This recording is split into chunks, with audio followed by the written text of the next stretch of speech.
Assalamualaikum warahmatullahi wabarakatuh. Perkenalkan, saya Alia Lujidjar, selaku perwakilan dari kelompok saya. Pada kesempatan kali ini, izinkan kami untuk memaparkan analisis yang sudah kami kerjakan mengenai pendanaan sumber jangka pendek. Untuk mempersingkat waktu, kepada teman saya, dipersilahkan. Definisi pendanaan jangka pendek. Jadi, pendanaan jangka pendek adalah dana pinjaman yang diberikan lembaga guna melakukan sesuatu dan harus dibayar dalam jangka 1 tahun. Dikarenakan batas pembayarannya 1 tahun, maka biasanya pihak peminjam memberikan limit pinjaman lebih rendah dibanding pembiayaan jangka panjang. Selain itu, pihak peminjam juga akan menilai profil perusahaan untuk menentukan apakah perusahaan layak untuk menerima pembayaran jangka pendek. Selanjutnya ada sumber-sumber pendanaan jangka pendek. Ada beberapa macam sumber pendanaan jangka pendek. Yang pertama yaitu bank. Biasanya mayoritas bank di Indonesia menyediakan sarana pembiayaan jangka pendek. Salah satu bank penyedia terbaik pendanaan jangka pendek adalah OCBC NISP. Ada 2 program kredit besar yang bisa kalian ikuti di OCBC NISP ini, yaitu yang pertama ada pembiayaan UKM dan nyala. Yang selanjutnya ada jasa leasing atau disebut juga sebagai jasa sewa guna usaha. Leasing ini adalah lembaga yang memperbolehkan nasabah menggunakan barang sebelum pelunasan kredit.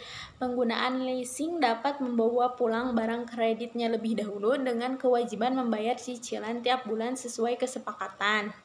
Nah, yang selanjutnya ada perusahaan tempat bekerja. Nah, jika sudah mendesak, kalian dapat mengajukan pinjaman kepada HRD perusahaan kalian. Untuk opsi pembayarannya bervariasi ya, bisa dengan uang tunai atau skema potong gaji. Terus yang selanjutnya ada koperasi. Jika kalian anggota koperasi, kalian dapat mengajukan pembiayaan jangka pendek melalui lembaga ini. Umumnya, koperasi akan mengutamakan anggota dalam memberikan kredit. Akan tetapi, pastikan kalian tidak mendaftar diri ke rentenir berkedok koperasi yang hingga kini marak di masyarakat. Nah, untuk yang terakhir ada lembaga kredit online. Lembaga kredit online ini atau istilah kerennya adalah lembaga finansial teknologi. Lembaga-lembaga ini menyediakan pembiayaan jangka pendek dari mana dan kapan saja. Nah, yang selanjutnya yaitu pengenalan perusahaan. PT Bentol International Investama Tbk didirikan pada tahun 1987 dengan nama PT Rimba Niaga Idola. Perusahaan didirikan dengan akta notaris nomor 247 tanggal 11 April 1987 dari Misa Hardi Wilamarta SH yang disahkan oleh Menteri Kehakiman Republik Indonesia dalam Surat Keputusan nomor C2/1219 HT01.01 tahun 89 tanggal 4 Februari 1989 dan telah diumumkan dalam Berita Negara Republik Indonesia nomor 90 tanggal 10 November 1989 tambahan nomor 2990/1989. Perusahaan mulai beroperasi secara komersial pada tahun 1989 dan pada saat itu bergerak dalam bidang industri rotan. Pada tahun 2000, perusahaan mengubah namanya menjadi PT Bentol International Investama Tbk. Saat ini, ruang lingkup kegiatan perusahaan seperti yang tertuang dalam anggaran dasarnya adalah perdagangan umum, industri, dan jasa, kecuali jasa di bidang hukum dan pajak. Perusahaan berdomisili di Jakarta, Indonesia dengan kantor pusat beralamat di Capital Place Office Tower lantai 6, Jalan Gatot Subroto, Kat 18, Jakarta. Fasilitas manufaktur perusahaan terdapat di Malang, Jawa Timur, Indonesia. Efektif sejak tanggal 1 September 2013, PT Bentol Distribusi Utama atau BDU entitas anak menandatangani perjanjian dengan entitas anak lainnya dari perusahaan yang bertindak sebagai produsen rokok untuk melakukan fungsi distribusi atas produk-produk rokok yang diproduksi oleh perusahaan dan entitas anak atau grup. Terkait dengan ini, perjanjian distribusi sebelumnya antara perusahaan dengan entitas anak dari grup telah berakhir. Entitas induk langsung perusahaan adalah British American Tobacco 2009 PCALT, sedangkan entitas induk utama perusahaan adalah British American Tobacco PLC. Selanjutnya ada analisis sumber-sumber dana jangka pendek pada perusahaan. Pada analisis sumber dana jangka pendek ini, kami menggunakan analisis horizontal, yang mana analisis horizontal dilakukan dengan cara mengurangi periode sekarang dengan periode sebelumnya, sehingga hasilnya dapat mengetahui naik atau turunnya suatu biaya yang dilakukan oleh perusahaan pada dua periode tersebut. Dalam analisis ini, kami menggunakan objek utamanya, yaitu laporan keuangan liabilitas jangka pendek. Dalam laporan liabilitas jangka pendek ini, kita dapat mengetahui sumber-sumber pendanaan apa saja yang didapatkan oleh perusahaan pada tahun 2021 dan 2020. Pada laporan keuangan liabilitas jangka pendek, ada beberapa akun yang akan menjadi fokus utama kami. Yang pertama ada pinjaman bank jangka pendek, yang kedua ada utang usaha, yang ketiga utang lain-lain, dan yang terakhir ada utang pajak. Tetapi secara menyeluruh, pada liabilitas jangka pendek, perusahaan mengalami penurunan sebesar 22% dalam liabilitas jangka pendek yang terjadi pada 2021 dan 2020. Yang pertama ada pinjaman bank jangka pendek. Dalam pinjaman bank jangka pendek ini, perusahaan memiliki beberapa pinjaman kepada pihak-pihak bank. Yang pertama kepada Bank Deutsche Bank AG dengan mata uang rupiah atau pada cerukan. Hasil analisis pada cerukan dengan penggunaan dana mata uang rupiah pada Deutsche Bank AG mengalami kenaikan sebesar 6% dari tahun 2020 ke 2021. Pada tanggal 31 Maret 2021 dan 2020, grup memiliki fasilitas cerukan dengan pinjaman bank yang digunakan untuk modal kerja selama fasilitas tersebut berlaku. Semua fasilitas tersebut adalah tanpa anggunan. Grup diwajibkan untuk memenuhi kewajiban tertentu pada tanggal 31 Maret 2021 dan 31 Desember 2020. Antara lain, diperkenankan melakukan aksi korporasi di mana dapat menyebabkan dampak material dan negatif dari kegiatan usaha grup yang menyebabkan perusahaan kehilangan hak untuk mengontrol entitas anak.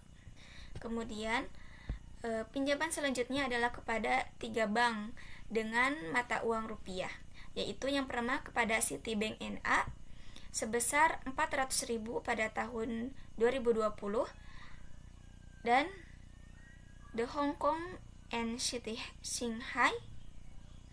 Kemudian pada Bank Corporation Limited sebesar 200.000 pada tahun 2020. Dari analisis ini, perusahaan tidak mengalami kenaikan ataupun penurunan karena perusahaan meminjam sumber dana hanya pada tahun 2020 saja. Kemudian pada Bank of American NA dengan mata uang asing yaitu sebesar 704.607 pada tahun 2021 dan 400.000 pada tahun 2020. Pada periode ini, perusahaan mengalami penurunan sebesar 390.295.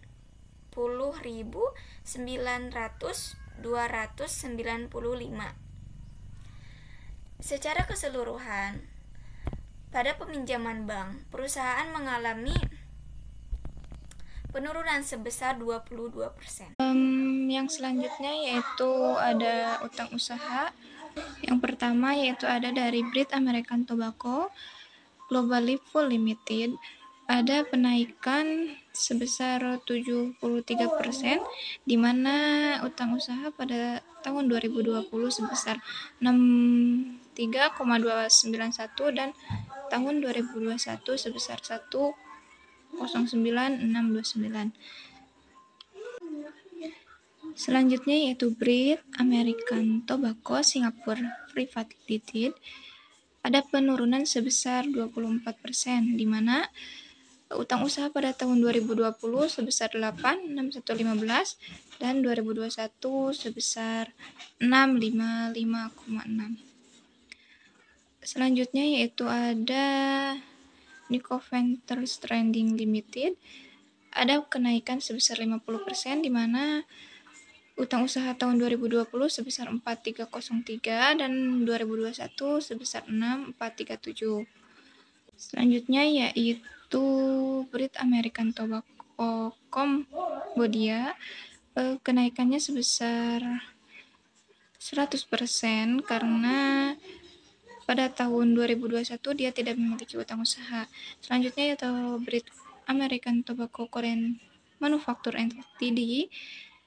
Penaikannya sebesar 100% karena dia juga tidak ada utang usaha pada tahun 2021. Jadi pada utang usaha PT Bentoel International Investment Tbk banyak melakukan pinjaman usahanya pada Brit American Tobacco Group.